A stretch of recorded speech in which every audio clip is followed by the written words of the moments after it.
Des robots qui tuent. Au cinéma, ils annoncent un avenir qui a très mal tourné. Or, ce n'est plus de la science-fiction.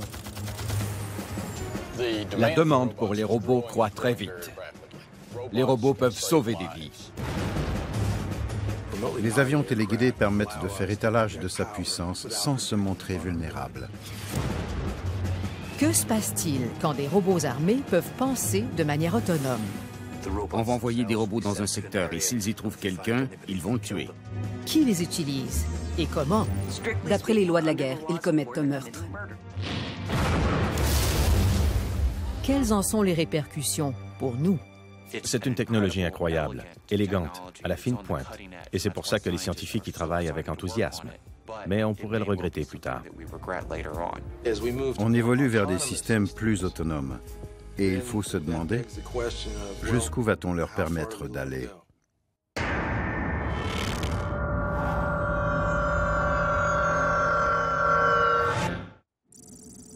Pour la première fois dans l'histoire de l'humanité, il est possible de tuer quelqu'un aux antipodes en temps réel, de manière télécommandée. Les véhicules aériens télépilotés sont prêts à décoller d'une base aérienne sûre en Afghanistan. Le drone, un Predator ou un Reaper, décolle automatiquement. Il est en liaison avec l'opérateur de la base aérienne de Creech, au Nevada. L'opérateur ne pilote pas le drone, il lui indique simplement où aller.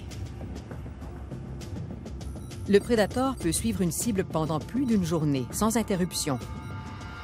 Doté de caméras optiques à infrarouge et radar, il voit au travers des nuages et dans l'obscurité. Les données du drone sont acheminées selon la chaîne de commandement, du Pentagone aux soldats, au sol. Les drones sont armés de missiles Hellfire. Parfois, ils observent, parfois, ils tuent. On peut les utiliser de diverses manières. On peut suivre une cible précise, déceler les mouvements, déterminer qui entre et qui sort d'un lieu précis, et ensuite, on peut réagir à cela. Des victimes sans visage, aucun dommage visible et sans risque pour les soldats. Rien d'étonnant que le drone robotisé soit en train de devenir l'arme de prédilection. Juste en 2009, dans l'armée de l'air, on a formé plus de pilotes d'avions télépilotés que de pilotes de chasseurs et de bombardiers. Le nombre de patrouilles d'avions de combat télépilotés a plus que triplé. Il est clair que la demande a augmenté et elle continue de croître. Les drones marquent le début d'un changement majeur dans la conduite de la guerre. Il y a de plus en plus de systèmes robotiques en exploitation ou projetés. On est allé en Irak avec une poignée de drones, d'avions sans pilote ou télépilotés, peu importe le nom. Notre inventaire militaire en compte maintenant plus de 7000. On n'avait aucun véhicule terrestre sans pilote. On en a maintenant plus de 12 000. Et les États-Unis ne sont qu'un des joueurs de cette révolution du téléguidage. 43 autres pays fabriquent, achètent et utilisent des robots militaires. Peter W. Singer est le directeur de la 21st Century Defense Initiative de la Brookings Institution. Son dernier livre traite de l'essor de la robotique dans les conflits. Ce qui se passe est d'une importance capitale, non seulement dans l'histoire de la guerre elle-même, mais sans doute aussi dans l'histoire globale de l'humanité. On voit la guerre à travers la lentille de l'histoire, avec ses batailles formelles entre pays menées par des militaires. Mais la guerre n'est plus du tout comme ça. Dans bien des cas, la conduite de la guerre est dite asymétrique, contre des insurgés ou des forces de guérilla qui ne sont pas un pays, où un camp possède la puissance, la technologie, le pouvoir financier, et l'autre camp mise sur des combattants très motivés au sol. Les insurgés sont réticents à affronter directement une force supérieure.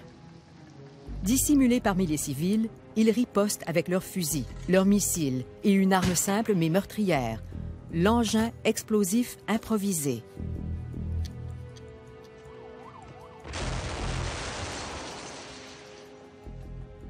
Les EEI sont fabriqués de tout ce qui explose et amorcé par un fil piège ou un téléphone cellulaire. Ils sont difficiles à repérer et à désamorcer. Et ils sont meurtriers.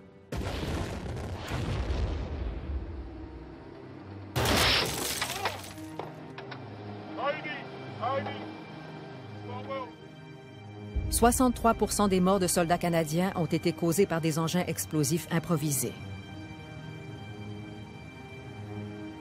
Ces armes rudimentaires sont conformes à l'objectif principal des guerres d'insurrection. Tuons un grand nombre d'occupants et ils vont partir.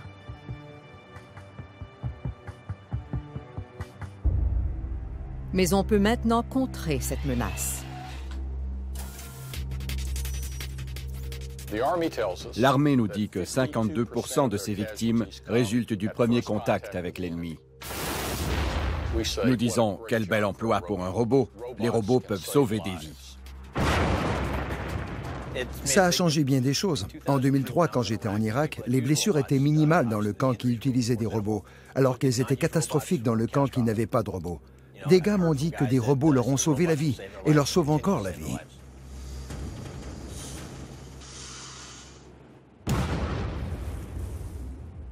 Ça pouvait tuer un soldat. Ça aurait pu être un soldat. C'est le grand atout des systèmes télépilotés. On les utilise et on n'a plus à écrire à la mère d'un soldat mort.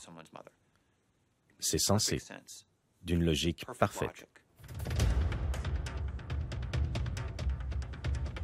La demande de robots de guerre a engendré un boom dans l'industrie de la robotique. Bienvenue à l'AUVSI, le Salon international des systèmes téléguidés. Les milliards de dollars des dépenses militaires poussent les entreprises, grandes et petites, à faire des bonds technologiques incroyables. C'est un aéronef télépiloté à décollage et atterrissage vertical. Il tient dans une mallette standard. Ces émetteurs d'ultrasons émettent des clics, comme une chauve-souris. C'est la première fois qu'on montre ces véhicules au public. On le dote de plusieurs fonctions pour le rendre intelligent.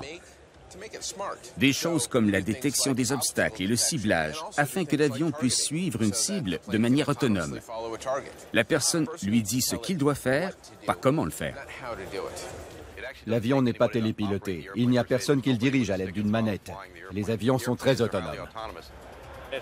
Il est doté d'un laser éblouissant afin d'attirer l'attention.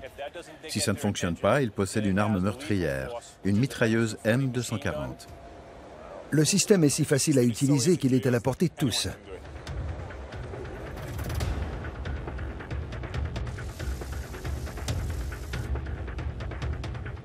Le robot militaire le plus connu dans le monde est le Predator de General Atomic. Ça a été le premier drone armé. En 2001, ils ont effectué leur premier tir.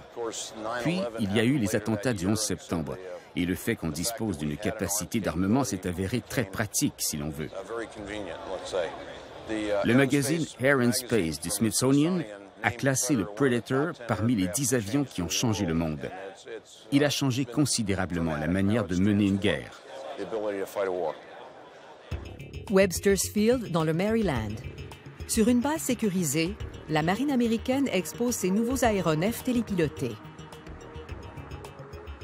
Des représentants des armées du monde entier sont là, intéressés à la révolution robotique. Pour les industriels, c'est une rare occasion de montrer leur système à l'œuvre. Nous vous montrons en vol aujourd'hui un système de microbolomètre non refroidi, conçu pour la protection des missions dans les montagnes de l'Afghanistan. C'est remarquable. Quand on assiste à ces démonstrations, on voit que depuis 4 ou 5 ans, ces systèmes ont évolué considérablement sur le plan de la maturité. La croissance se poursuit dans presque toutes les catégories, sur le plan des ressources et de la technologie. La croissance est là, c'est certain. On assiste au foisonnement de systèmes télépilotés, oui. C'est incroyable. Le Canada, le Royaume-Uni, l'Australie, la France, l'Italie, l'Allemagne, tous les grands pays sont très engagés dans la mise au point et l'acquisition de systèmes télépilotés. Le Congrès a statué que le tiers des effectifs militaires devrait être sans personnel en 2015. Si nous avions ce problème, que ferions-nous? C'est un programme militaire, un grand programme, des milliards de dollars. Et en sous-traitance, il fallait notamment construire un système de navigation autonome. De la taille d'une Jeep jusqu'au grand véhicule de frappe, nous avons toute une gamme de tailles diverses à la division des tanks de l'armée. Vous verrez des véhicules terrestres sans pilote en liaison avec des aéronefs télépilotés, de sorte que pour la première fois, les combattants auront la vision du haut des airs, au sol même, et en 3 dimensions. Les choses changent donc très vite, et nous sommes contents de participer à cet avenir. L'utilisation des drones sans équipage croît dans toutes les armées du monde.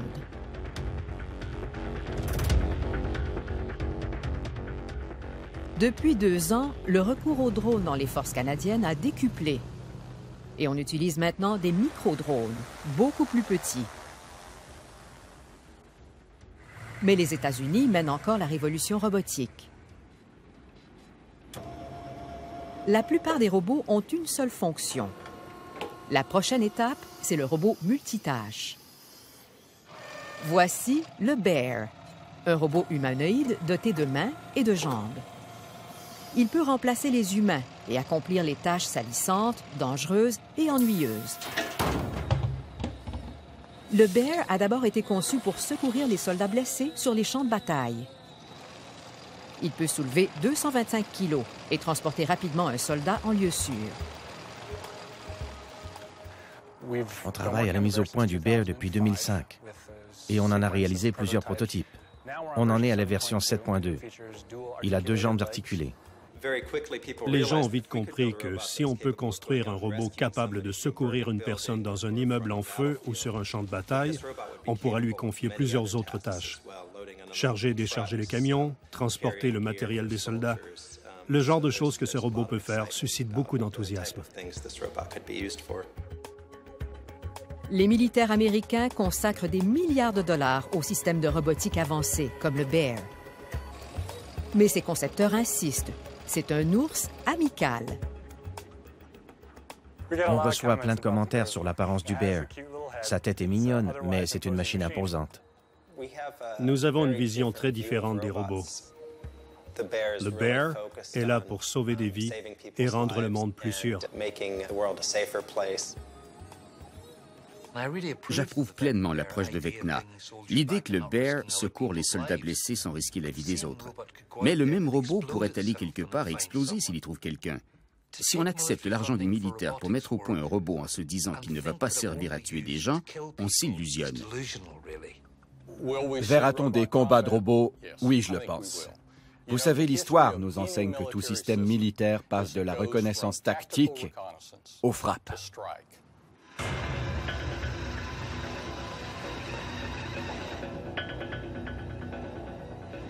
Les robots terrestres sont déjà armés. Le Mars est un robot de combat télépiloté, doté de plusieurs caméras, de vision nocturne et d'imagerie thermale infrarouge. Il va plus vite qu'un humain qui court et il peut déployer une force meurtrière.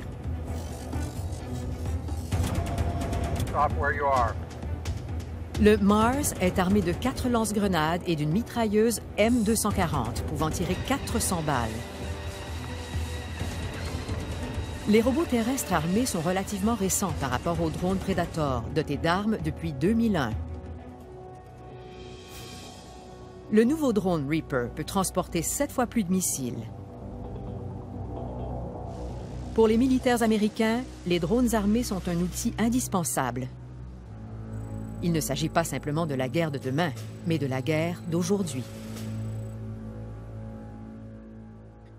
Les Predators et les Reapers sont sur les champs de bataille actuels. Quand on examine la manière dont on tue, si on a une plateforme armée qui permet de voir la cible, pourquoi ne pas abattre cette cible? Depuis 5000 ans, l'humanité a le monopole de la conduite de la guerre, et il s'érode de notre vivant. On voit les méchants à l'écran, on les voit partir en mission peut-être, puis on va luncher au Taco Bell du quartier. C'est un peu surréaliste. Ne dépasse-t-on pas la limite? Est-ce correct d'utiliser des systèmes qui renforcent le jeu? Veut-on de ce genre de mentalité quand il s'agit de tuer d'autres humains? Jody Williams a reçu le prix Nobel de la paix en 1997 pour sa participation à l'organisation de la campagne internationale contre les mines terrestres. On doit tenir compte du tort que l'on cause. Et quand on peut rester au Nevada et tuer des gens à une dizaine de milliers de kilomètres de là.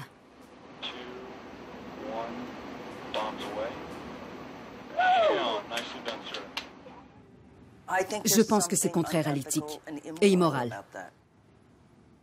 Avec la technologie robotique, le champ de bataille peut ressembler à la réalité virtuelle. Mais au sol, ce n'est pas un jeu. C'est bien réel, avec une dimension terroriste. Le journaliste du New York Times, David Rode, a vécu ce cauchemar. En 2008, les talibans l'ont kidnappé. Il a été détenu dans les régions tribales du Pakistan. Pendant 7 mois, Rode a craint d'être tué par les talibans ou par un drone américain. On peut entendre les drones qui volent là-haut. On dirait un petit avion à hélice qui décrit des cercles. On ne les voit pas clairement dans le ciel et ils peuvent tourner là-haut pendant des heures. Rode a été déplacé plusieurs fois. À bord du véhicule, il était plus vulnérable, plus exposé et il risquait davantage d'être frappé. Ils étaient nerveux quand ils se déplaçaient en voiture. Ils se sentaient constamment épiés et ça engendrait une véritable paranoïa chez les talibans. Il n'y avait aucun avertissement et on n'avait pas la moindre idée de l'endroit où le missile du drone allait frapper. On a entendu un drone là-haut, puis à la dernière seconde, le son d'une sorte de missile qui a fendu l'air, puis une très grande explosion.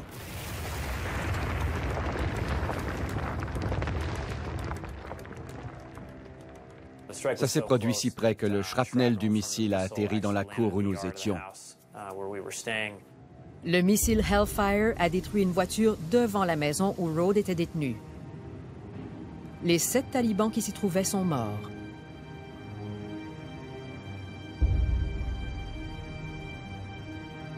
Les militaires maintiennent qu'ils n'utilisent les drones que contre des ennemis connus. Mais les insurgés restent dans des régions populeuses et il y a inévitablement des morts parmi les civils.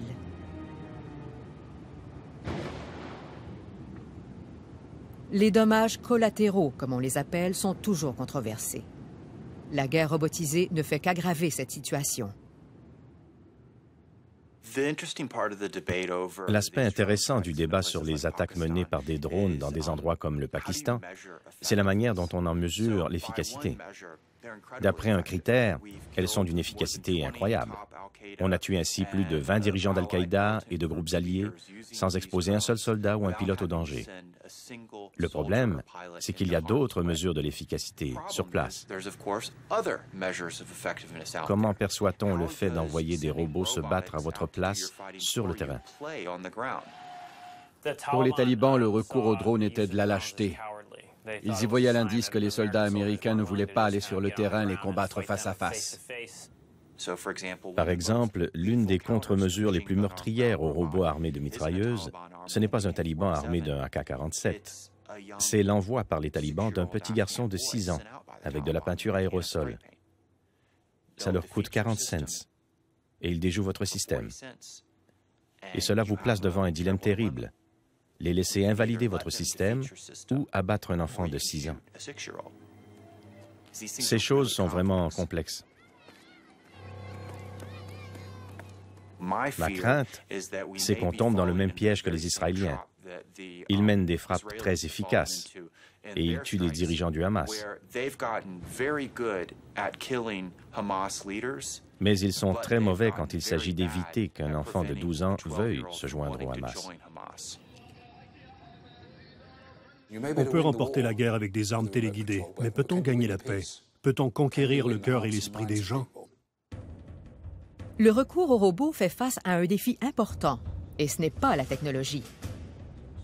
Les gens sont perturbés à l'idée du robot tueur, à tel point que c'est devenu un enjeu majeur pour les militaires. J'ai lancé des missiles sur le terrain.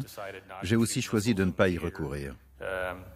Je vois de nombreux articles de journaux qui traitent parfois des systèmes autonomes, des robots Predator.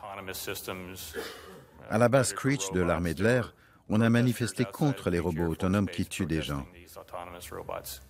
Ça ne se fait pas de nos jours. J'ai lancé ce missile en Irak et ce n'était pas un Predator. Les systèmes complètement autonomes sont le défi de l'avenir. Je suis ici pour vous dire que la communauté mondiale n'aime pas les systèmes complètement autonomes. On discute d'un enjeu d'ordre public très important à propos des robots. Dans les faits, cette technologie ne va pas disparaître. Ni aux États-Unis, ni dans les 43 autres pays qui utilisent la robotique militaire. On a des armes autonomes de plus en plus perfectionnées. Qu'est-ce que ça laisse présager? Je trouve ça terrifiant, vraiment. Dans un instant, la nouvelle frontière, les robots qui pensent seuls. Le commandement et le contrôle sont répartis, mais la puissance de feu est concentrée. C'est un tout autre genre de guerre.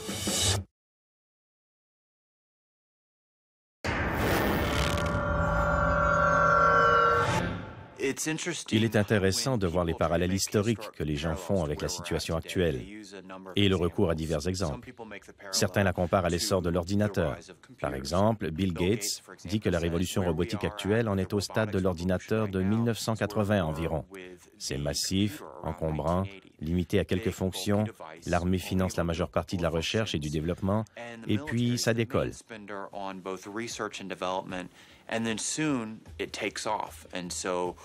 Et on cesse d'appeler ça un ordinateur. J'ai un ordinateur dans ma cuisine, je dis que c'est un four à micro-ondes. Or, on assiste maintenant à la même chose avec les systèmes télépilotés. C'est une technologie incroyable, élégante, à la fine pointe. Et c'est pour ça que les scientifiques y travaillent avec enthousiasme. Mais on pourrait le regretter plus tard.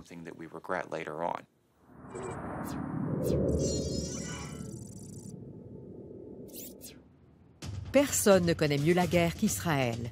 Ce pays a été en conflit depuis sa naissance, contre d'autres pays et contre une insurrection intérieure. Malheureusement, nous nous battons depuis 60 ans et nous devons constamment être en avance par rapport à nos ennemis, créer des systèmes qui nous permettent de défendre notre pays. La demande pour les aéronefs télépilotés augmente exponentiellement. Israël a opté pour l'avantage tactique de la technologie. Israël a été le premier pays à utiliser des drones au combat. Son expertise en robotique a engendré un marché d'exportation prospère. Voici le dernier poste de notre chaîne de fabrication.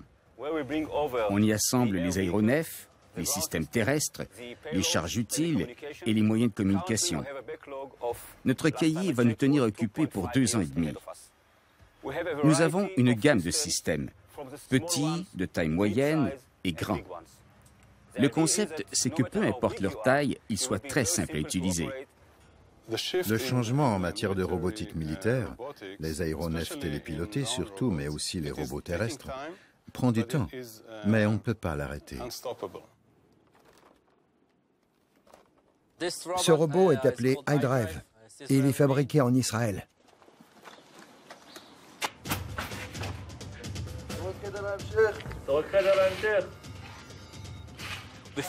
Avant d'envoyer les soldats, on envoie le robot.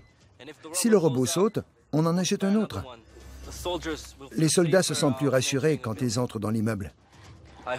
J'espère qu'à l'avenir, le robot pourra abattre la personne qu'il a dans sa mire. Les soldats pourront accomplir leur travail de manière plus sûre et plus facile.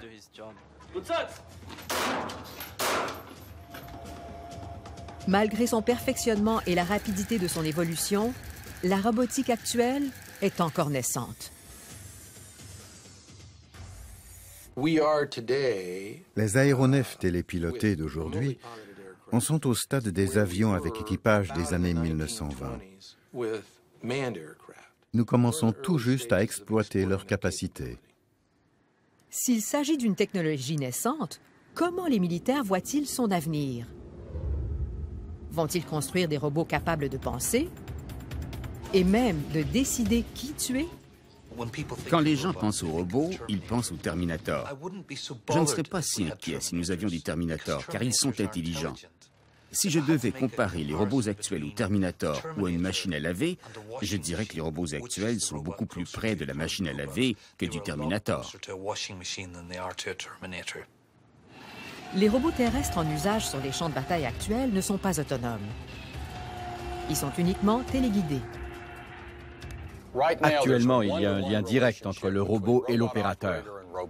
L'humain doit se concentrer et guider le robot sur le terrain, à chaque étape, pas à pas. Les aéronefs télépilotés ont beaucoup plus d'autonomie. Ils volent pratiquement seuls.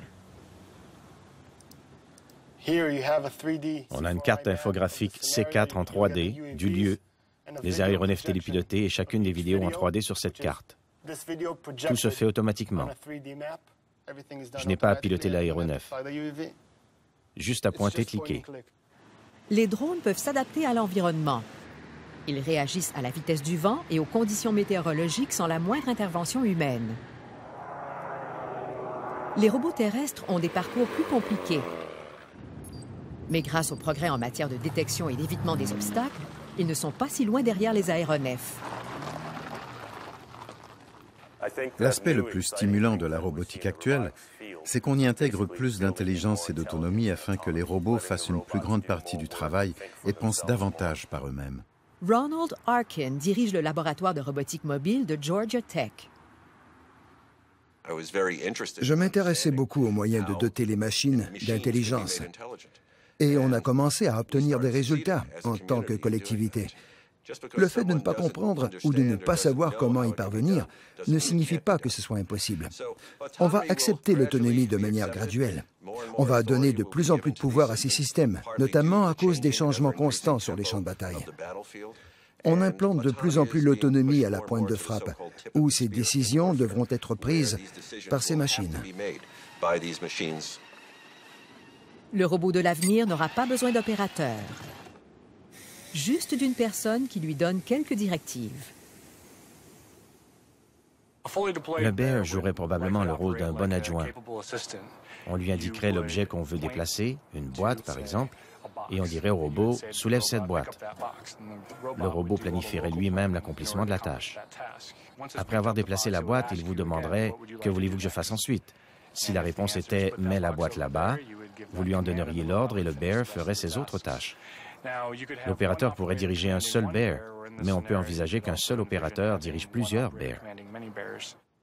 Le Graal de la robotique militaire est le système entièrement autonome. Un robot qui n'a besoin d'aucune intervention humaine, doté de vision nocturne et capable de reconnaître les visages. Un robot plus rapide et plus fort que tout soldat. Une armée de ces robots serait invincible. On évolue vers des systèmes plus autonomes. Et on doit se demander, jusqu'où va-t-on les laisser aller? Dans un instant, les humains ne peuvent prendre que quelques décisions à la fois. Si un opérateur envoie au combat plusieurs robots qui doivent tous prendre des décisions ultra rapides, l'humain est le maillon faible.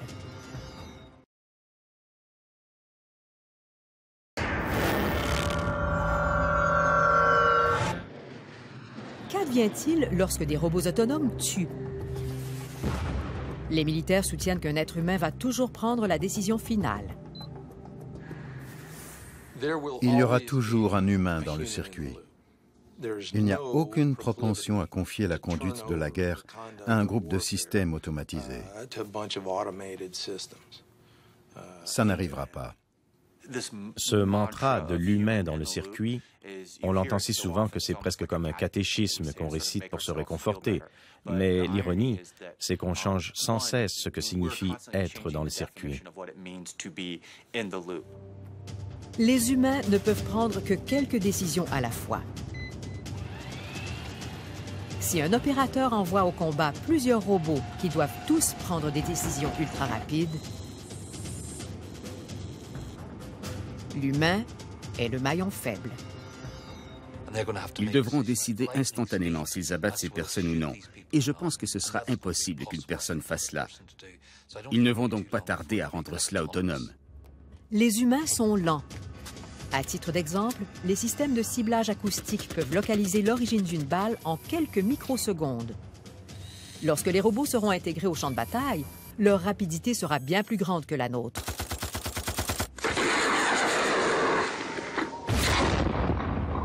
Le fait d'avoir des gens dans le circuit ralentit les choses. Notre cerveau fonctionne à une cadence fixe. Mais nos cerveaux nous donnent un avantage par rapport aux robots. La capacité de raisonner.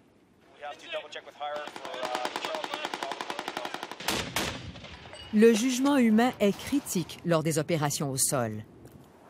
La technologie actuelle ne peut pas encore programmer ces processus décisionnels dans un robot armé. Par exemple, des Marines qui se tenaient près d'une ruelle ont aperçu des insurgés. Aussitôt alertés, ils ont pointé leur mitraillette vers eux, mais ils ont remarqué qu'ils portaient un cercueil. Ils ont donc baissé leur mitraillette, retiré leur casque, incliné la tête par respect et ils les ont laissés passer. Un robot saurait-il faire cela? On pourrait bien sûr le programmer « Ne tue pas des insurgés qui portent un cercueil » et les insurgés du monde entier s'empresseraient de porter un cercueil. Les humains peuvent commettre des erreurs, mais le robot n'a pas la moindre notion du sens commun. Il aurait même de la difficulté à reconnaître un ennemi. Si on parvenait à convaincre tous les insurgés de porter de grands vêtements rouges vifs, on pourrait les reconnaître. Mais actuellement, il serait impossible de réaliser un système de vision capable de faire la distinction entre un enfant et un soldat. Quand les humains commettent des erreurs à la guerre, ils en sont généralement tenus responsables. Mais si un robot fait une erreur fatale, qui est responsable?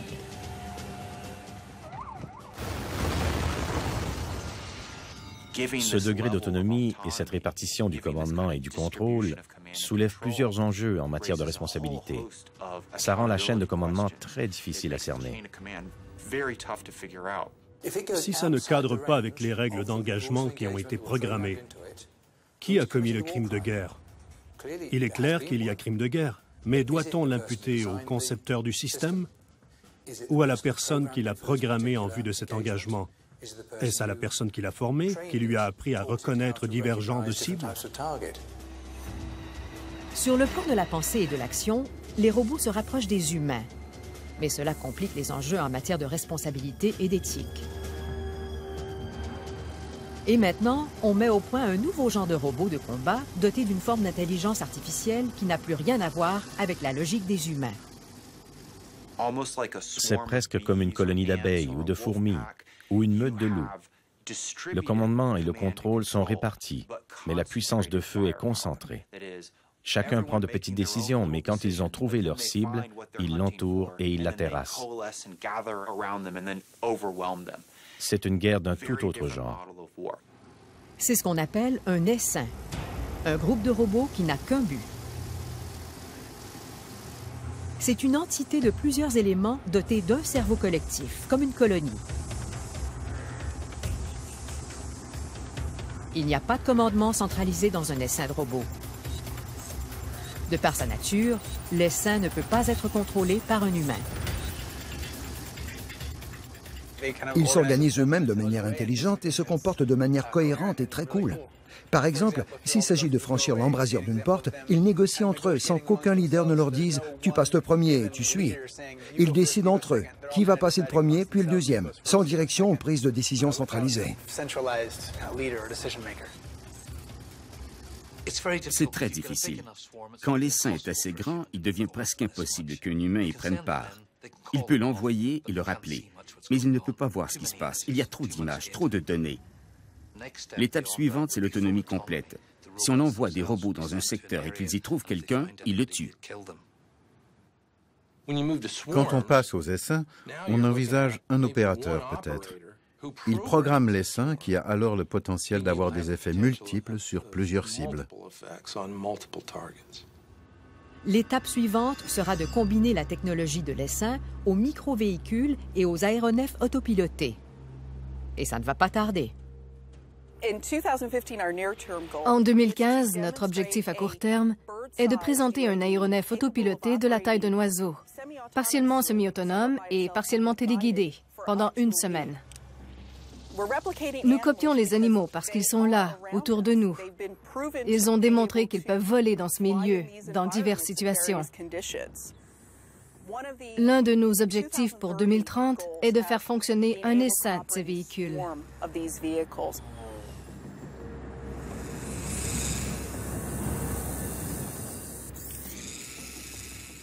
Ce n'est pas de la science-fiction, mais de la science inusitée. La mise au point d'essaims dotés d'autonavigation, de reconnaissance des visages et de forces létales est probablement inévitable. Mais va-t-on les utiliser avant qu'ils soient dotés de raison et de discernement? Il n'y a aucune possibilité que les gens attendent de pouvoir les doter de discernement. On pourrait, avec la meilleure volonté du monde, ne pas vouloir s'en servir. Mais s'il y a un conflit majeur et si les autres utilisent des robots contre vous alors que vous possédez cette technologie, vous allez y recourir. C'est ce qu'on fait toujours. Si les militaires avaient des robots armés complètement autonomes, les utiliseraient-ils? De manière générale, si la cible est légitime et si on se conforme à la loi de la guerre, la manière de le tuer, lui ou elle, n'a pas d'importance. Si on pouvait le faire sans aucune effusion de sang, et si on avait un système d'armement autonome capable de terroriser les milices, au Soudan et partout ailleurs, l'effet serait-il bénéfique? Peut-être. Je n'aime pas qu'un grand nombre d'Américains meurent en tentant cela. Je peux accepter que ces gens-là meurent tous. Je ne peux pas imaginer que ce sera plus facile pour eux quand on aura des armes autonomes, que personne n'ira se faire tuer, que tous les autres seront tués et on pensera que c'est correct. Dans un instant, les espions, les robots et les règles de la guerre. Vous établissez le précédent selon lequel on peut tuer des gens à volonté. Ça équivaut à de l'anarchie.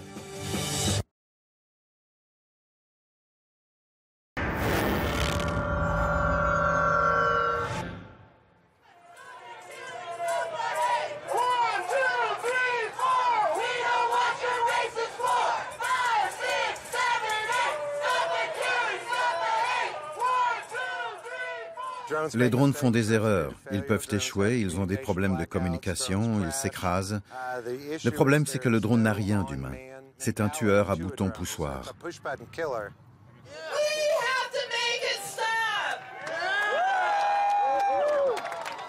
C'est étonnant. Des personnes qui sont au Nevada appuient sur des boutons et tuent au Pakistan. Ils tuent essentiellement des civils. 9 fois sur 10. Ils sont prêts à tuer tous les participants à une noce pour éliminer un seul homme. Selon moi, c'est une manière horrible de faire la guerre.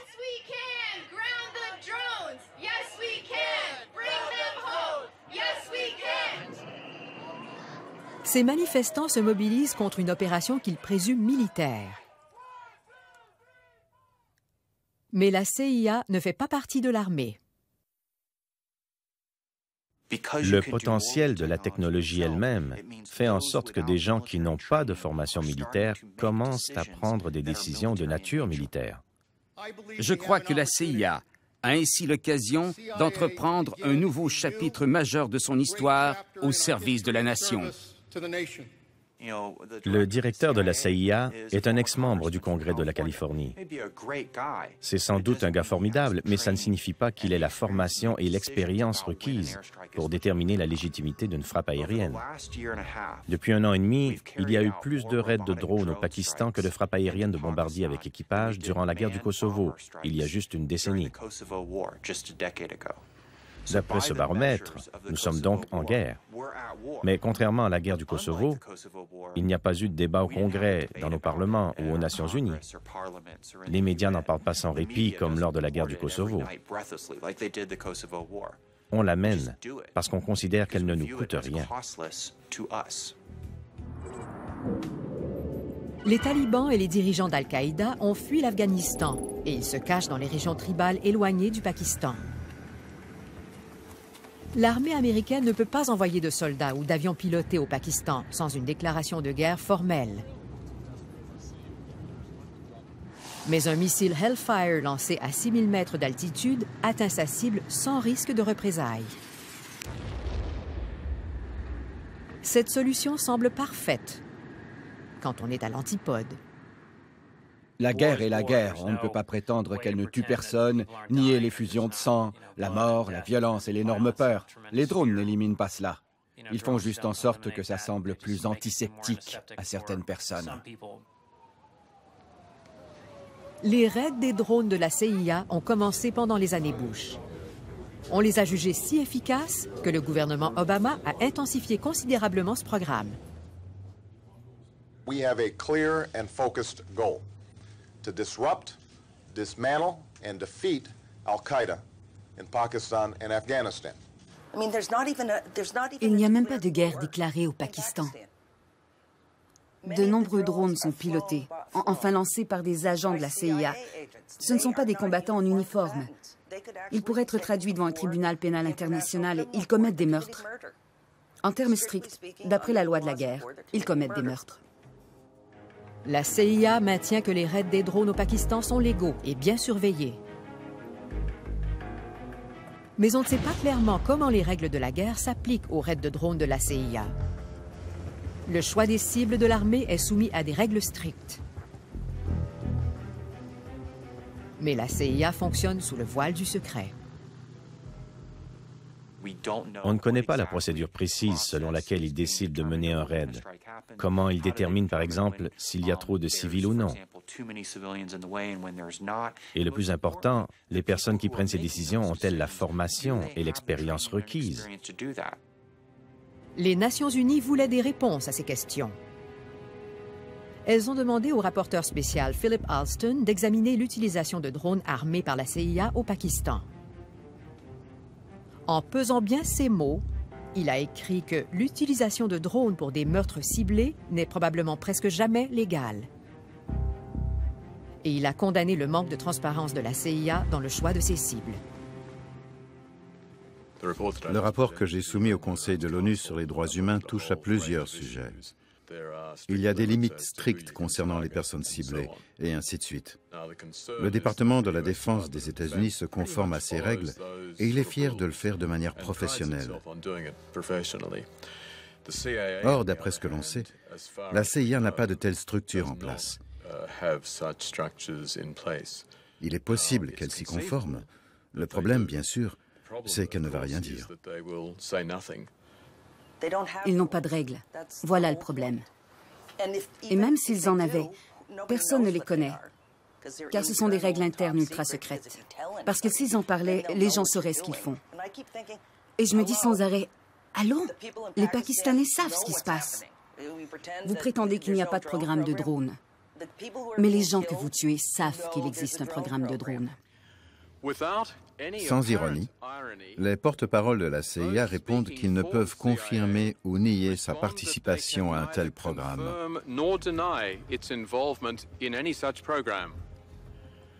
Mais ils peuvent confirmer avec certitude que pas plus de 50 civils ont été tués et qu'ils en rendent pleinement compte dans notre pays. Quand vos ennemis se cachent dans d'autres pays, le recours aux robots pour les trouver et les tuer semble raisonnable. Mais si on n'a pas à rendre de compte, en pouvant tuer n'importe qui, n'importe où, on ouvre peut-être une boîte de Pandore. Le postulat qu'on semble adopter, du moins aux États-Unis, c'est que, bien sûr, il faut éliminer cette personne. Il n'y a pas d'autres options. D'après la loi internationale, ça équivaut vraiment à de l'anarchie. Le coût de l'élimination de ces individus est en fait bien plus élevé qu'on ne le pense, car on établit le précédent qu'on peut tuer presque à volonté. Les gens qui sont au pouvoir rédigent les lois, n'est-ce pas? Les États-Unis excellent à agir à leur guise, en soutenant que l'autre qui fait la même chose enfreint les règles.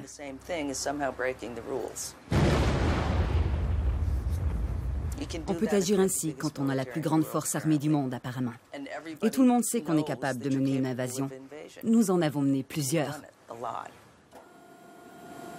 Le développement des systèmes terrestres, de l'autonomie et des essaims robotiques va-t-il inciter la CIA à constituer une armée de robots? Et si elle le fait, qui d'autre le fera? Ça s'apparente à un mauvais film hollywoodien, mais je n'invente pas cela. Et alors, au nombre de questions fondamentales que pose cette révolution de la technologie, il y a non seulement ce qu'on peut en faire, mais qui va l'utiliser? Quelles organisations pourraient l'utiliser et quelles organisations ne devraient pas avoir ce droit? S'ils peuvent utiliser ces armes autonomes, il n'y a plus de limite quant à ce qu'ils pourront utiliser sans supervision. C'est un avenir que je ne veux pas envisager. It's a future I don't want to think about.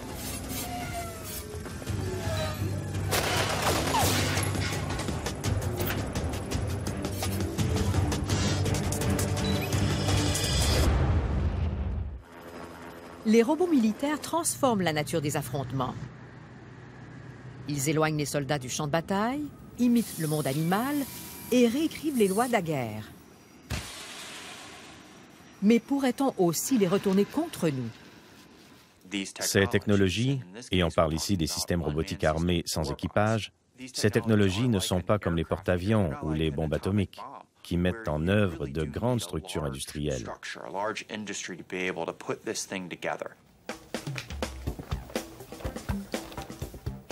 Est-ce facile de construire son propre aéronef autopiloté? Si on peut assembler une chaise IKEA, on peut assembler un aéronef autopiloté. Ce n'est pas entièrement branché ou utilisé, et on n'en vend pas encore au Walmart, mais on n'en est pas loin. Le GPS, le sans-fil, la technologie Wi-Fi, les caméras, les capteurs, tout devient très abordable. Je m'appelle Chris Anderson, je suis l'éditeur du magazine Wired. Je dirige une communauté d'amateurs appelée DIY Drones. C'est la deuxième compétition annuelle de véhicules autonomes Spark Fun. L'année dernière, presque personne n'a complété le circuit. Il y avait un aéronef, le nôtre. Le but de la compétition Spark Fun? Construire un véhicule capable de faire le tour de l'immeuble entièrement seul. Oui, on est du club de robotique aérienne de l'Université de l'Arizona. On vient de réaliser un vol autonome de 21 secondes et un atterrissage autonome. Nous en sommes très satisfaits. Il navigue à l'aide de ces capteurs à infrarouge montés dessus et sur le côté. On mesure la température dans l'air et au sol, et il y a un récepteur GPS à l'avant. Techniquement, il n'a pas besoin du relais au sol, ni de la radio. Il pourrait donc voler partout où on l'envoie. Ces moteurs coûtent probablement 3 $ chacun, sans blague. Mais si on le dotait d'un meilleur moteur, la vitesse grimperait en flèche. Quel est le plus rapide que tu aies vu, Josh? Le plus rapide était électrique, environ 300 km/h. Avec le temps, je pense qu'on va privilégier la précision. Les décollages autonomes, les atterrissages autonomes, la reconnaissance des images, les motifs, ce genre de choses. Des gens m'ont dit, je ne dirai pas pour qui ils travaillaient, mais c'est pour un grand entrepreneur de la défense. « Wow, ce que vous avez réalisé avec 150 $, on fait la même chose pour 2 millions. » Des gens ordinaires, dans leur sous-sol, leur garage, réalisent ce qui était l'apanage du complexe militaro-industriel.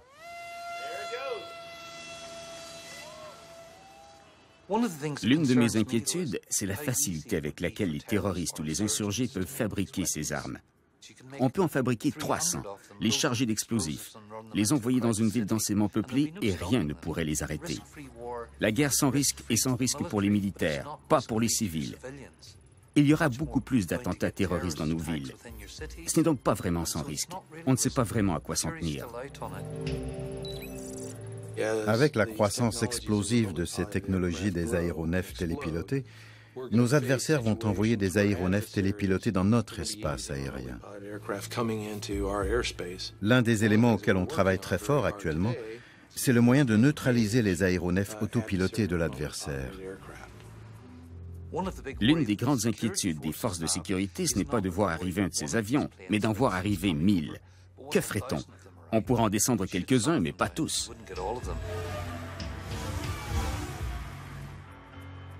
Ce n'est pas ce qu'on peut faire avec la technologie, mais ce qu'on devrait en faire qui compte aujourd'hui, dans le contexte historique. En toute logique, on peut avoir la certitude qu'à un moment donné, l'un de ces 40 pays qui possèdent des drones va devenir notre ennemi.